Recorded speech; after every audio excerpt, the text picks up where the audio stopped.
Una conciencia agobiada por el pecado por John Flavel. Venid a mí todos los que estáis trabajados y cargados, y yo os haré descansar. Aquí está el estímulo que Cristo da a este deber de venir a Él. Yo os haré descansar, yo te daré tiempos de refrigerio, yo os haré descansar de vuestro trabajo. Vuestras conciencias serán pacificadas, vuestros corazones estarán tranquilos y tranquilos en ese perdón.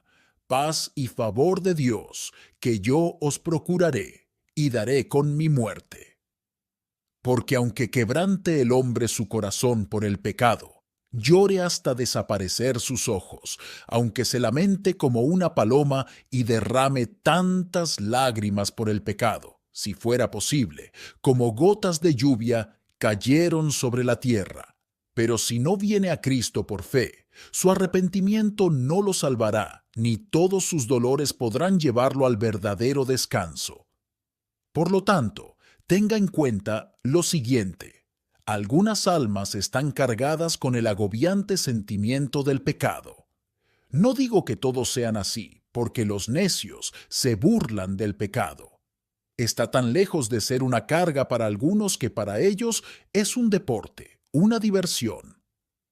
Pero cuando los ojos de un hombre se abren para ver el mal que hay en el pecado y la miseria eterna que le sigue, ya que el pecado y el infierno están unidos con cadenas tan fuertes que nada más que la sangre de Cristo puede quebrantarlas y dar libertad, es entonces que ninguna carga para él es como la del pecado, pues aún la Escritura dice, ¿quién podrá soportar un espíritu herido?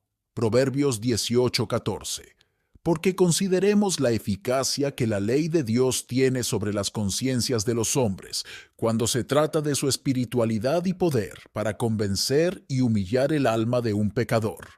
Entonces diremos, primero, el recuerdo del pecado cometido hace mucho tiempo se refresca y revive, como si hubiera sido ayer.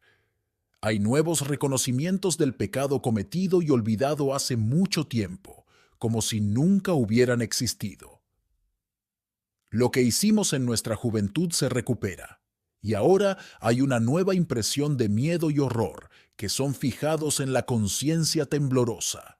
Está escrito, escribes contra mí amarguras, y me haces cargo de las iniquidades de mi juventud. Job 13:26. La conciencia puede hacer retroceder a los días pasados y formular una nueva carga sobre los viejos pecados. Todo lo que hicimos queda registrado y anotado en el libro de la conciencia. Y ahora es el momento de abrir ese libro, cuando el Señor convencerá y despertará a los pecadores. Leemos en Job 14:17 sobre sellar las iniquidades en una bolsa, lo cual es una alusión al secretario del tribunal, quien toma todas las acusaciones que se hacen contra las personas en los tribunales y las sella en una bolsa para un juicio. Este es el primer oficio y obra de la conciencia, sobre el cual lo segundo, es decir, sus acusaciones, sí depende. Estas acusaciones de conciencia son cosas terribles. ¿Quién podrá enfrentarse a ellos? Están completos, son claros y todos se refieren al juicio que se acerca del Dios grande y terrible.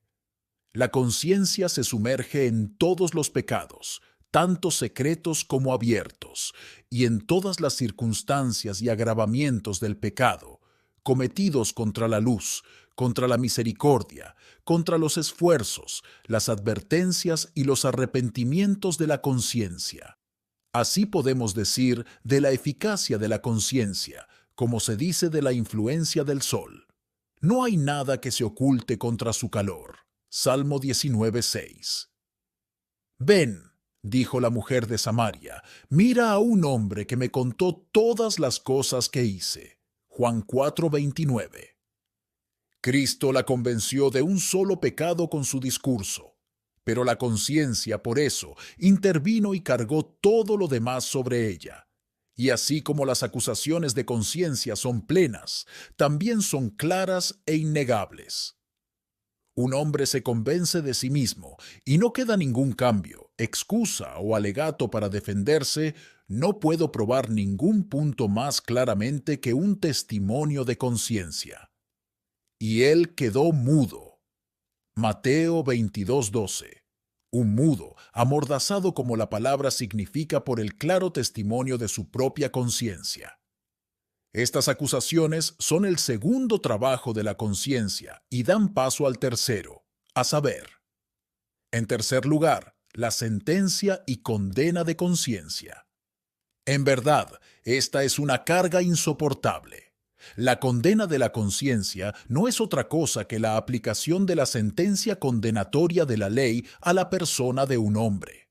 La ley maldice a todo aquel que la transgrede. Gálatas 3:10. La conciencia aplica esta maldición al pecador culpable, de modo que sentencia al pecador en el nombre y la autoridad de Dios, de donde no hay apelación. La voz de la conciencia es la voz de Dios, y lo que pronuncia en el nombre y la autoridad de Dios, Él lo confirmará y ratificará. Si nuestro corazón, es decir, nuestra conciencia, nos reprende, mayor es Dios que nuestro corazón, y sabe todas las cosas. Primera de Juan 3:20. Este es el tormento que ningún hombre puede soportar. Vea sus efectos en Caín, y Judas es un verdadero anticipo de los tormentos del infierno. Este es ese gusano que nunca muere. Marcos 9:44. Porque mirad, como un gusano en el cuerpo se engendra de la corrupción que allí hay, así las acusaciones y condenas de la conciencia se engendran en el alma por la corrupción y la culpa que allí hay. Así como el gusano en el cuerpo caza y muerde las partes internas tiernas y sensibles, así la conciencia toca lo más vivo. Este es el tercer efecto o obra para sentenciar y condenar. Y esto también da paso a nuestro siguiente punto. En cuarto lugar, la conciencia logra reprender y reprochar al pecador su miseria. Esto convierte al hombre en un verdadero terror para sí mismo. Ser compadecido en la miseria es un alivio, pero ser reprendido y reprochado duplica nuestra aflicción. Sabéis que uno de los agravantes de los sufrimientos de Cristo fue el ser vituperado por las lenguas de sus enemigos mientras colgaba en tormentos del madero haciéndose maldición. Pero todas las burlas y reproches, las amargas burlas y sarcasmos del mundo, no son nada para los de la propia conciencia de un hombre, al cual la conciencia le hiere hasta quebrantar los huesos. Cuando la conciencia de un hombre le diga en el día de angustia, como Rubén a sus hermanos afligidos, no os hablé diciendo, no pequéis contra el niño, y no quisisteis escuchar. Por tanto, he aquí, también se requiere su sangre. Génesis 42:22. Entonces, la conciencia. No os advertí, os amenacé, y no os persuadí a tiempo contra estos males, pero no quisisteis escucharme. Por lo tanto, he aquí ahora deberás sufrir por toda la eternidad por ello. La ira de Dios se enciende contra tu alma por ello. Este es el fruto de tu propia locura y obstinación voluntaria. Ahora sabrás el precio de pecar contra Dios, contra la luz y la conciencia.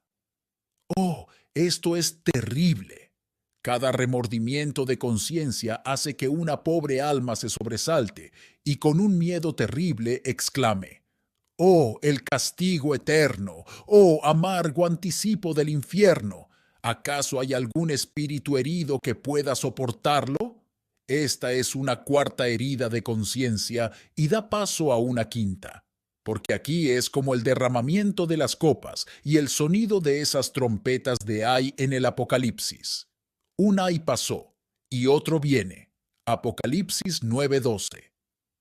Después de todos estos golpes mortales de la conciencia sobre el corazón mismo de un pecador, viene otro tan terrible como cualquiera que se haya nombrado hasta ahora. Y eso es, en quinto lugar, la terrible expectativa de la ira venidera, que engendra en el alma de un pecador culpable. De esto se lee: cierta expectación terrible de juicio y furor de fuego. Hebreos 10:27. Y esto hace que el pecador más valiente desmaye y se hunda bajo el peso del pecado. Porque la lengua del hombre no puede declarar lo que es acostarse y levantarse con esas terribles expectativas. El caso de tales pecadores es algo parecido al que se describe en Deuteronomio 28:65 al 67. Allí te dará Jehová corazón tembloroso, y desfallecido de ojos, y tristeza de mente, y tu vida penderá en duda ante ti, y tendrás miedo de día y de noche, y no tendrás seguridad de tu vida. Por la mañana dirás, ojalá fuera así, y al anochecer dirás, ojalá fuera de mañana, por el temor de tu corazón con que temerás, y por la vista de tus ojos con que verás. Solo se diferencia en esto. En esta escritura tienes el terror de aquellos descritos, cuya vida temporal pende en dudoso suspenso. Pero en las personas de las que hablo es un temblor bajo las aprensiones y expectativas de la venganza del fuego eterno. Créanme, amigos, las palabras no pueden expresar lo que sienten esas pobres criaturas que se acuestan y se levantan bajo estos temores y espantos de conciencia. Señor, ¿qué será de mí? Soy contado entre los muertos, sí, entre los condenados. Cuelgo del frágil hilo de una vida momentánea que se romperá y deberá romperse en breve, y puede romperse al momento siguiente sobre las llamas eternas. En estos días no se comerá ningún pan agradable, sino el pan semejante al de los condenados. Así, ¿veis cuál es la carga del pecado cuando Dios lo hace recaer sobre las conciencias de los hombres? Ninguna carga de aflicción es igual. Las pérdidas de parientes más queridos, los dolores por un hijo único, no son tan punzantes y penetrantes como estos. Entonces, para ningún disfrute de las criaturas es placentero encontrarse bajo estos problemas internos. En otros problemas pueden obtener algo para el alivio de un hombre, pero aquí no son nada. Porque en estos problemas la conciencia dice, como en Jeremías 4:18, tu camino y tus obras te han procurado estas cosas. Esta es tu maldad, porque es amarga, porque llega hasta tu corazón.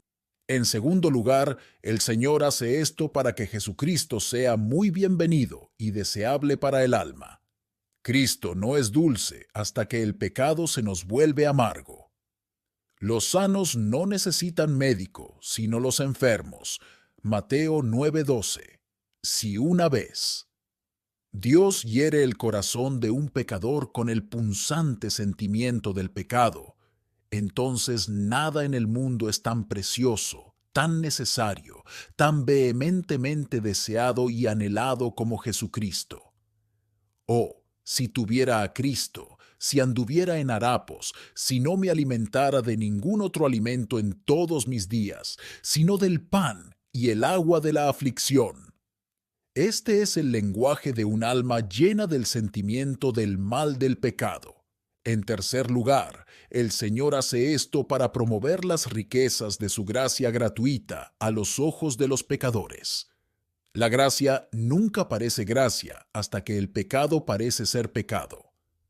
Cuanto más profundo sea nuestro sentido de la maldad del pecado, más profunda será nuestra aprehensión de la gracia gratuita de Dios en Cristo.